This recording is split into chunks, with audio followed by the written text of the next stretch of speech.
د ټولنیز عدالت ټینګښت او د اسلامي امت یووالي په اړه د سنی او شیعه علماو لخوا یو علمي سیمینار جوړ شو.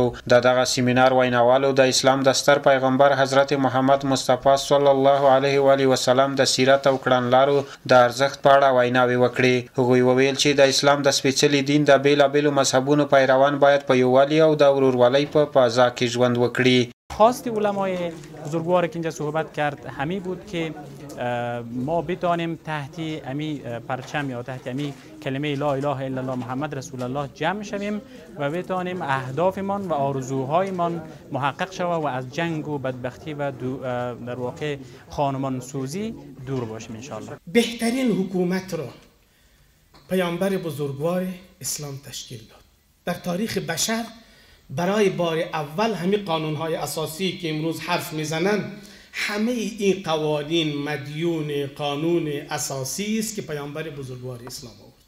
ما پیروان پیامبر اسلام صلی الله علیه و سلم هستیم و ان شاء الله العزیز در روز محشر و پیامبر اسلام صلی الله علیه و سلم تو یک چیز تحفه اخوه، تحفه وحدت، تحفه امر بالمعروف، تحفه صله رحمی، تحفه شفقت برده باشیم. کشور ما شما پر از یتیم است، پر از بیوه است. ای تجاران عزیزم، نگوین که یتیم شیعه هست، نگوین یتیم هزاره هست، نگوین یتیم یا بیوه پشتون و تاجک و هزاره و ترکمن است.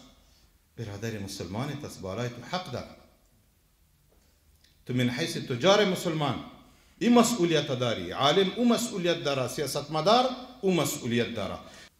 همین بیرقی که امروز هر جای بلند است بیرق کلمه لا اله الا الله محمد رسول الله است. ما آرزو داریم همونطوری که در عصر پیامبر با حضور همچو بیرق عدالت محوری بسیار رشد داشت، عدالت وجود داشت، پی در پی عدالت. ما آرزو داریم که انشالله ما هم در مسیر عدالت در حرکت باشیم. په دغه علمي سیمینار کې د کابل ښار د بیلابیلو سیمو دیني عالمانو ګډون کړی و چې د نبی کریم صلی الله علیه و آله وسلم د سپېڅلو تګلارو په اړه هر اړخیزې خبرې او ویناوې پکې وشوې.